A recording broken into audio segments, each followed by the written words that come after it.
नमस्कार. श्री स्वामी समर्थ सर्वांना. उद्या सोमवारी 18 सप्टेंबरला चंपाषष्ठी आहे. आपल्या हिंदू धर्मियात खंडेराव महाराजांची चंपाषष्ठी ही मोठ्या उत्साहाने साजरी केली जाते. आपलं कुलदैवत खंडेराव महाराज असेल तर आपल्याला उद्याच्या दिवशी चंपाषष्ठीला खंडेराव महाराजांची पूजा करायची आहे, उपासना करायची आहे. संध्याकाळी आपल्याला त्यांच्या नावाने तळी भंडार हा करायचा आहे. याचबरोबर आपल्याला उद्या सोमवारी संध्याकाळी हा एक पिवळ्या मोहरीचा उपाय देखील करायचा आहे.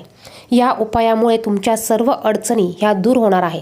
तुमच्यावर जर का इतर काही संकटे असतील, घरात कोणी सारखं आजारी पडत असेल, घरात वास्तुदोष असेल, काही बाहेरच्या बाधा असतील, घरात निगेटिव्ह ऊर्जा ही जास्त प्रमाणात पसरलेली असेल, तर या सर्व गोष्टी घरातनं निघून जाण्यासाठी उद्याच्या दिवशी आपल्याला हा एक पिवळ्या मोहरीचा प्रभावी असा उपाय करायचा आहे.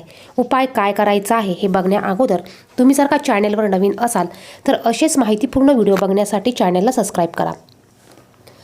मार्गशीर्ष शुद्ध षष्ठी ही तिथी चंपाषष्ठी म्हणून साजरी केली जाते. हा उत्सव 6 दिवसीय मल्हार मार्तंड खंडेराव खंडोबा देवाचा नवरात्र म्हणून साजरा केला जातो. या दिवशी जेजुरी गडावरील परंपरेनुसार देवाची पूजा बांधण्यात येते. यामध्ये समस्त ग्रामस्थ, पुजारी, मानकरी, सेवेकरी, भाविक सहभागी होतात. मार्गशीर्ष महिन्यातील हा चंपाषष्ठी उत्सव जेजुरीसह कडेपठार येथे साजरा केला जातो.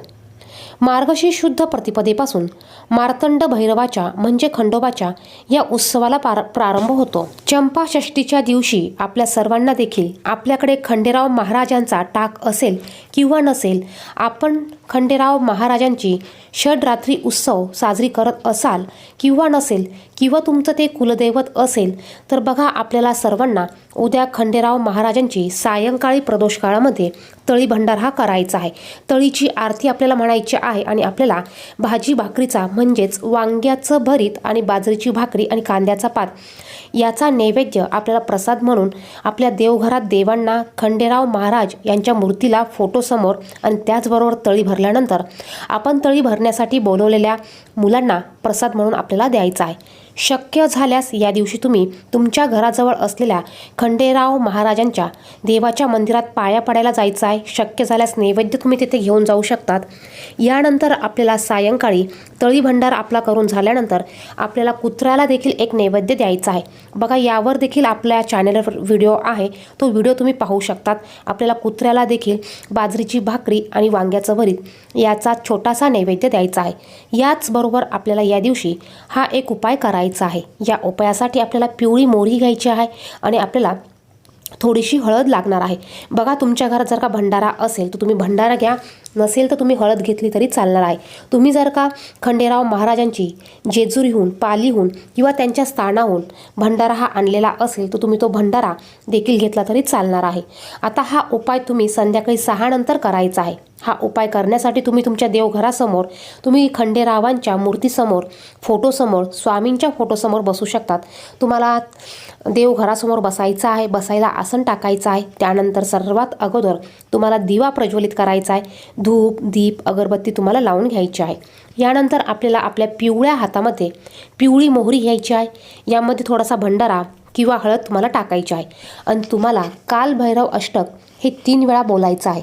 बघा काल भैरव अष्टक हे आपल्या स्वामींच्या सेवेच्या पुस्तकामध्ये आहे.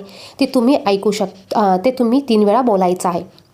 तुम्हाला बोलायला येत नसेल, पाठ नसेल किंवा तुमच्याकडे पुस्तक नसेलच तर तुम्ही ते यूट्यूबला लावून देऊन ते श्रवण करू शकतात. हे झाल्यानंतर बघा आपल्याला शिवशंकरांचा एक मंत्र म्हणायचा आहे. बघा आपल्याला या दिवशी शिवशंकरांची देखील आपल्याला सेवा, उपासना, पूजा पाठ करायची आहे. कारण खंडेराव महाराज हे भगवान शंकरांचा एक मार्तंड अवतार आहे. यासाठी आपल्याला यांचा देखील एक ध्यान मंत्र म्हणायचा आहे. शिव हर शंकर नमामि शंकर, शिव शंकर शंभो, हे गिरिजापती भवानी शंकर, शिव शंकर शंभो. हा मंत्र आपल्याला 3 वेळा बोलायचा आहे. बघा पुन्हा एकदा मी तुम्हाला सांगते. शिव हर शंकर नमामि शंकर, शिव शंकर शंभो, हे गिरिजापती भवानी शंकर, शिव शंकर शंभो. हा ध्यान मंत्र तुम्हाला 3 वेळा बोलायचा आहे आणि यानंतर ही पिवळी मोहरी आपल्याला आपल्या घरामध्ये सर्वत्र ही पसरवून टाकायची आहे.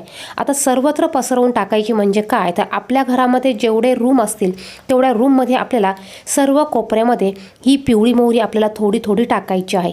आपल्या घराच्या मागच्या दरवाजाच्या बाहेर, आपल्या मेन दरवाजावर, उंबरठ्यावर थोडीशी मोहरी टाकायची आहे. आपल्याला आपल्या बेडरूमच्या चारही कोपऱ्यामध्ये ही मोहरी आपल्याला थोडी थोडी टाकायची आहे. तर बघा, या पद्धतीने आपल्याला हा अत्यंत प्रभावी असा उपाय उद्या चंपाषष्ठीला सायंकाळी संध्याकाळी करायचा आहे. बघा, यामुळे आपल्या घरात एक रक्षा कवच तयार होतं. कालभैरवांची सेवा ही रक्षा कवच तयार करण्याचं काम करते. त्याचबरोबर आपल्या घरात नको असलेल्या गोष्टी, निगेटिव्ह ऊर्जा, बाधा या सर्व निघून जाण्यास मदत होते. तर हा उपाय आपल्याला उद्याच्या चंपाषष्ठीला करायचा आहे. याचबरोबर आपल्याला चंपाषष्ठीला खंडेराव महाराजांची सेवा करायची आहे. मल्हारी सप्तशतीचा पाठ तुम्ही करू शकतात. मल्हारी स्तोत्र तुम्ही म्हणू शकतात.